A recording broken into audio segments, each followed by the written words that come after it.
Əbədi verəcək yoxsa günlük? At baxaq. Bax görə bu nədir? 44 gün 44 bədii film daha doğrusu. Kalk asker kalk kalk.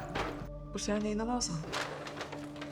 Küllə adam duracaq Sənə la. sözü təyinatda olacaq. Olacaq. Onda bir, iki. Mənə ancaq ən yaxşılar lazımdır.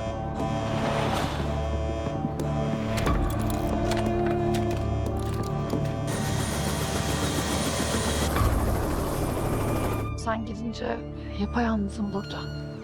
Kimsesiz gibi. Ha, bunu eşitmişdim. Bu 3 il falan var ya, mən bunu eşitmişəm.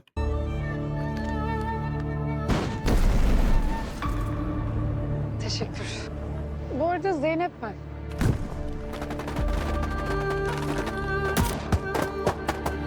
Havaalanında sen benimle tanışmak istedin ama cesaret edemedin. Oradaki vəziyyəti öyrənib mənə məğlul edirsən, aydındır? Oldu tamam. Tələsmə.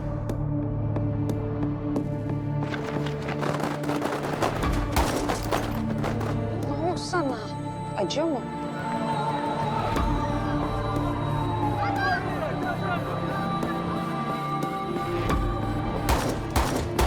Yəni deməli nəsə gözlənilir. Ali Baş Komandan daha yaxşı bilir. Nəyi, harda, necə eləmək lazımdır. Cənab Ali Başkomandan.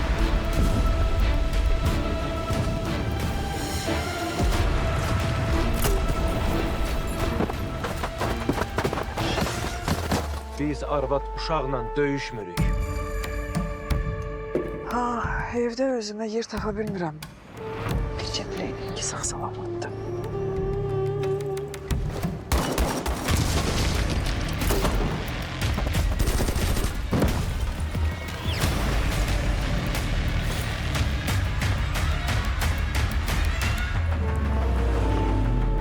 Əsas məqsədimiz. Qaqaş laldı görəsən. Salam aleyküm salam, xoş gəlmisən. Bildiyin 2019-un Şuşanı filmidir. düşməndən təmizləyib, Şuşada dövlət bayrağımızı dalğalandırmağı.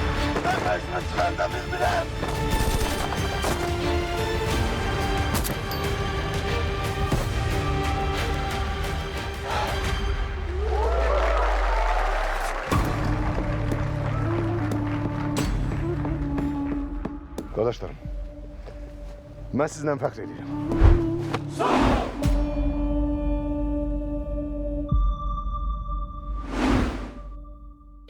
Çıxsın baxarıq.